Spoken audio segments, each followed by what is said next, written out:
достар, бүгін сіздермен бірге жүз жаса каналы сарымсақтың адам ағзасына пайдасы мен зияны жайында айтатын боламыз. Менімен бірге соңына дейін болыңыздар. Және де каналыма тіркеліп қоюды ұмытпаңыздар. Адамның қорғанышы бұл иммунитет жүйесі. Түрлі жұқпалы ауруға қарсы тұру қабілетімізде сол иммундық жүйеміздің мықтылығына тікелей байланысты. Иммунитетті күшейтуде тамақ рационы аса маңызды. Міне осындайда сарымсақ жеудің пайдасы көп екенін жиі естиміз. Сонымен қатар сарымсақтың зияны да болуы мүмкін. Сарымсақтың ең бірінші пайдасы бұл бактериямен күресуде. Сарымсақты шекеде жегенде аллицин зат бөлінеді. Бұл зат түрлі зиянды бактерияларды жояды. Сондай-ақ антисептикалық, яғни залалсыздандыру қабілетіне ие.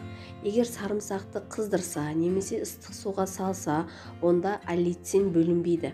Ас мәзіріне шикі сарымсақты қоссаңыз, ағзаңызды өкпе құрты, дизентерия, кандидоз бен герпес ауруларын тудыратын түрлі бактериялардан қорғайсыз.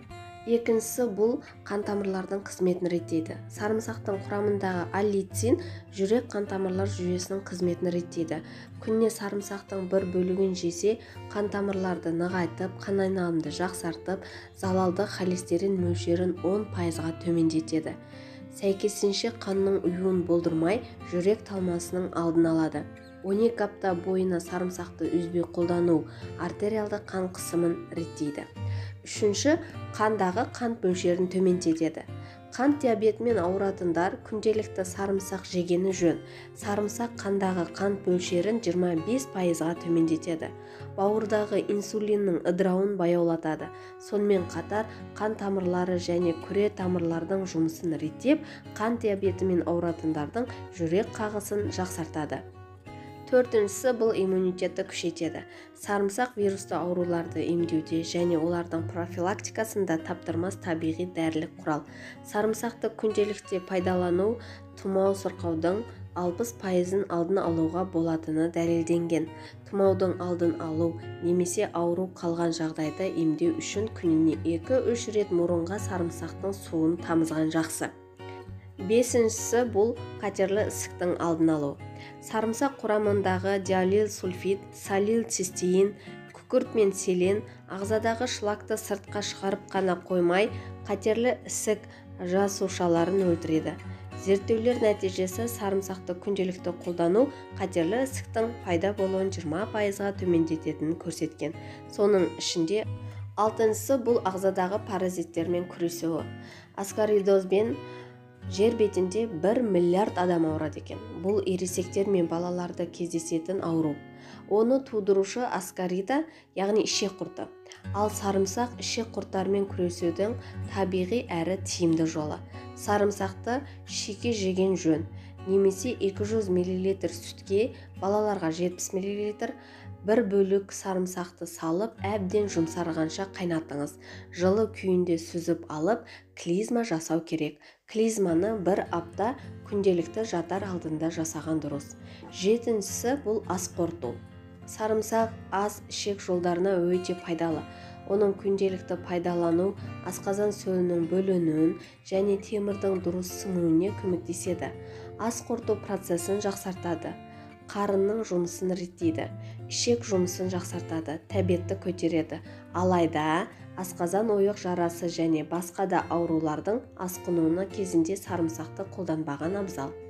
Сегізінші, буын аурулары. Сарымсақтың аяқ, қол буындары үшін пайдасы зор. Тұз жиналудың алдын алуға болады.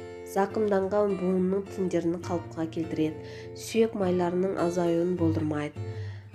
Остеоартриттің алдын алады. Сондықтан да сарымсақты ас мәзіріне қосыңыз. Тоғызыншы, теріні қалыпқа келтіреді. Сарымсақтың құрамындағы дәрумендер теріні серпінді етеді. Безеудің пайда болуын азайтады. Әжімнің, бет терісінің қартаюының алдын алады. Бұл үшін сарымсақтан жасалған маска жасау міндетті емес. Күніне сарымсақтың 1-2 бөлігін жесеңіз болғаны. 10-шы бұл артық салмақпен күрес. Көп қыз-келіншектерді мазалайтын бұл артық салмақ.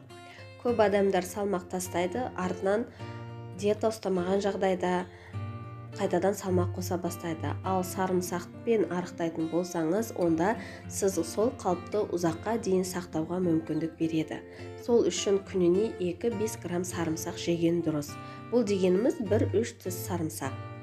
Және де зімбір қосылған сарымсақ шайын ішуге де болады. Оны дайындау үшін зімбір мен сарымсақты ұсақтап турап, оған 2 литр ыстық су құйып, 1 сағат көлемінде су буында немесе термоста демдейміз.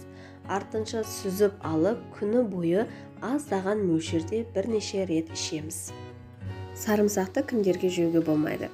Бүйрегі ауыратын адамдарға, диарея кезінде сарымсақты көп қабылдап қойсаңыз, ішектегі ауруды одан сайын күшейтіп жіберуі мүмкін. Ота жасайтын жандарға және де қан қысымы төмен жандарға.